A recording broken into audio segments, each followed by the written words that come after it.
Hey everybody, it's Camille Martin with Love to Lose, where I teach you how to love your life and lose the weight. If you are a woman, chances are you're very familiar with that negative internal conversation that you have, the one that sounds something like this. I am so sick of it. Nobody helps me. Nobody listens to me. I have to do everything around here. I never have time for myself. I'm over it. And then what do? You sit down on the couch, you open up some ice cream, turn on Netflix and eat. And at least that's what I used to do. And if you're anything like me, if you gain weight, your tendency is to gain it around your middle. So in today's video, I want to talk about how that negative internal conversation is related to the stress you feel, which is then related to belly fat. And I want to give you strategies in the video to help manage all of this and hopefully let that weight get rid of itself. First things first, and that is that it is biologically proven that stress is connected to belly fat. The hormone cortisol is what you feel when you're super stressed out, and that hormone is responsible for depositing excess fat right around your midsection. So that's the first thing. It is connected. However, I want to take it one step farther and say that the stress that you feel by holding it in and letting it build and turn into anger and then holding it right there, it turns into a kind of a cancer that just is sort of like just stuck there right on your midsection. So how this happens, especially for women, because women are under an enormous amount of stress. I don't care if you are a working woman with no kids. I don't care if you're a stay-at-home mom or you're a working mom. You are under unbelievable stress. And here's the problem with that stress in women is that we are trained to not express our feelings. We're trained to keep it all inside. So when that stress in your environment starts to build and you start to feel out of control, that's when you hear that negative conversation start. I can't get everything done. You start blaming everyone and everything around you because it's painful. And it's actually true. We as women don't take time for ourselves, and we really are serving all of the people around us. So that stress that we feel, that environmental stress, it builds. We start to feel resentment, and that resentment starts to turn into anger, and then we don't express it, and that anger slowly builds into a kind of a rage that simmers underneath the surface. Then what do we do with all of that rage? We hold it in, we put a smile on our faces, and we self-sabotage. We sit down on the couch and we eat. And then the stress that we feel combined with the rage and the anger that we're holding inside, all of that conspires against us biologically, and it turns into belly fat.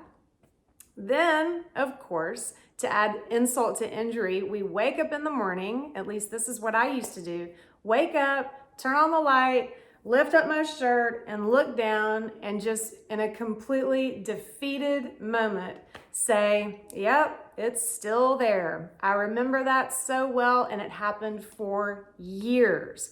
And all of that was because of my inability to manage the stress. But I want to make the point in this video, it wasn't just my inability to manage the stress, it was the fact that I wasn't using my power to not manage the stress, but to not react to it constantly and letting my circumstances just bat me around like a fly in the room. And I wasn't using my power. I was letting my circumstances dictate my feelings. It was making me react instead of being proactive and taking action. So if any of this sounds familiar to you, and it probably does, I want to talk to you now about exactly how taking back your power can help fix all of that. You were born with an innate power that you are capable of using in just about any scenario. We are born to be able to handle things. We're born to be able to handle chaos around us. The trouble is that in our modern society, we have more than enough for one person to handle. But you have all of this power inside of you just waiting for you to access it. So it would be really cool if you could just say, well, hey, I'm gonna go grab some of this power and I'm gonna let it work for me. It's not that easy. The way to access your power is to feel powerful. So, how do you feel powerful when your house looks like a freaking bomb went off and your kids are screaming and you've got 100 emails in your inbox and your boss is calling and your husband's looking for something and wanting to know if you know where it is? How do you feel powerful with all of that going on around you? Well, I'm going to give you 14 strategies that you can use, and they're very, very simple. Some of them are for stress management, to head stress off at the pass, taking charge of your environment, but many of them are things that we don't choose to do, that we don't associate, like with weight around our middle. So I'm going to give you those strategies too on how to own your power and experience it and feel it. Strategy number 1, slow down. We are racing around our lives like we are running a marathon, and we're doing a dead sprint actually in the marathon. So I want you to slow down. I want you to walk and act with intention. It's hard to do, but once you practice it, it gets easier. Try taking 5 seconds in between each task to help experience what you are experiencing right then in that moment, slow down, and then take the next action. Strategy number 2, stop talking. Okay, this is a big one. A lot of the times I'm in my house cleaning, maniacally running around, and I'm talking to myself out loud and saying the worst stuff like, oh my God, I'm so sick of it. I'm so over it. And that just keeps fueling that negative conversation in my head. So talking constantly disturbs your soul. It disturbs the peace that you're capable of feeling, and peace is power. So stop talking, and definitely don't talk to your family when you're in a moment of incredible stress. My 12-year-old asked me the other day, Mommy, do I get on your nerves? It was horrible. It broke my heart, but it's because I'm constantly just, doing this. So stop talking, be quiet, and you don't need to add a bunch of guilt to the stress that you already feel. Strategy number 3, stop reacting. And that goes on the heels for me with strategy number 2. When I let my stress build and, I'm taking it out on my family. Another thing that I'm guilty of is slamming doors, kicking a wall, throwing something across the room. Don't react. If you feel that coming on, stop what you're doing, pause, and take a breath. Strategy number 4, leave the room. If you feel like you're about to throw something across the room and drop a big ol' F-bomb, stop, walk out of the room, collect yourself, feel your power again, access it, feel it, and then re-enter your environment. Strategy number 5, put the food away. There's nothing like a recipe for disaster created by having a bunch of food, cookies and chocolate and crap food sitting out where you can see it. When you're in the midst of chaos and a crazy day, the last thing you need is to just reach for something to make yourself feel better. So put the food away. Strategy number 6, along those same lines, get control of your environment. When you are an emotional eater like I am, putting the food away is great, but you also want to get control of your kitchen environment.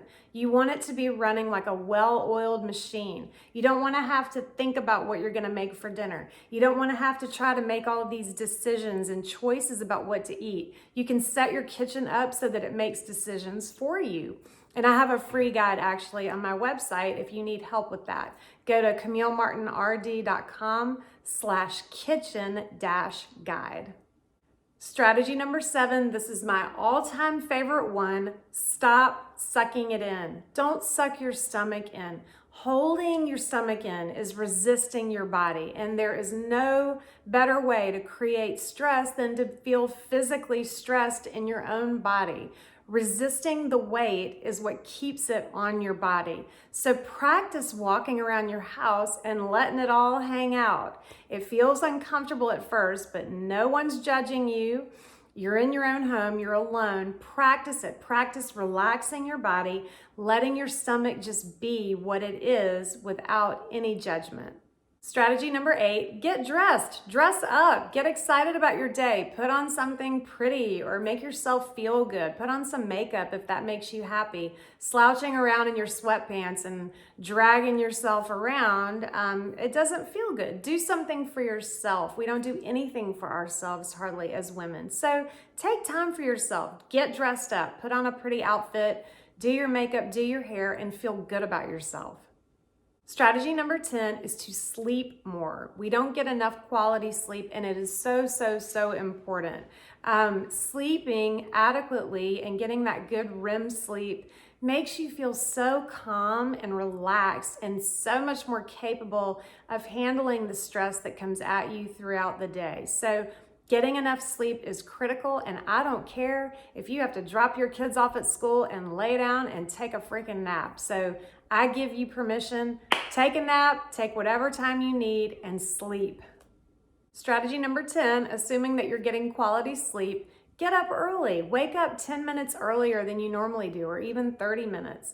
I'm insane and a freak, but I get up about an hour and a half before anyone else in the house gets up. Have some quality time to yourself. Get yourself organized for your day. Feel calm and confident and in control.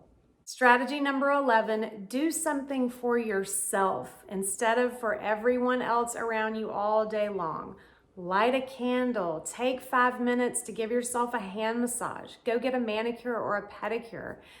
Even if you just go outside on your patio for 10 minutes and relax and breathe in the fresh air, it is so good for your soul just to nurture yourself and take care of yourself. And that's a great way to get back in touch with your power. Strategy number 12, stop obsessing about the past and worrying about the future. Thinking about the past and what happened, last week or last year, what you're doing by rehashing that is feeling guilt and shame. And of course, that is completely counterproductive to what we want to do here. And then worrying about the future, thinking about what's going to happen, if it's what's going to happen this afternoon and you're being proactive and planning, that's one thing. But when you're thinking way into the future, worrying what's going to happen if this doesn't happen and trying to manage all the outcomes, that puts you in a place of weakness. You're not owning your power. Let things happen. Be in the moment. Be present and still and confident. Strategy number 13, laugh. Find something to laugh about, for God's sake. We take ourselves so seriously. And if you spent 10 minutes in my house, you would probably be appalled and horrified, and you might call DFACS, but we laugh at literally everything around here. When I'm not throwing something across the room, I'm usually laughing. But seriously, laughter is so good for your soul. It obliterates anger and resentment. Those two cannot coexist. You can't be laughing and be angry at the same time. So find something to laugh about or to smile about. Make fun of yourself. It's just a great way to diffuse the stress and the anger and the resentment and just get back in touch with what you really love about your life. And the last strategy, number 14, is be proud of yourself. Find something that you have done right. Focus on what you have done right.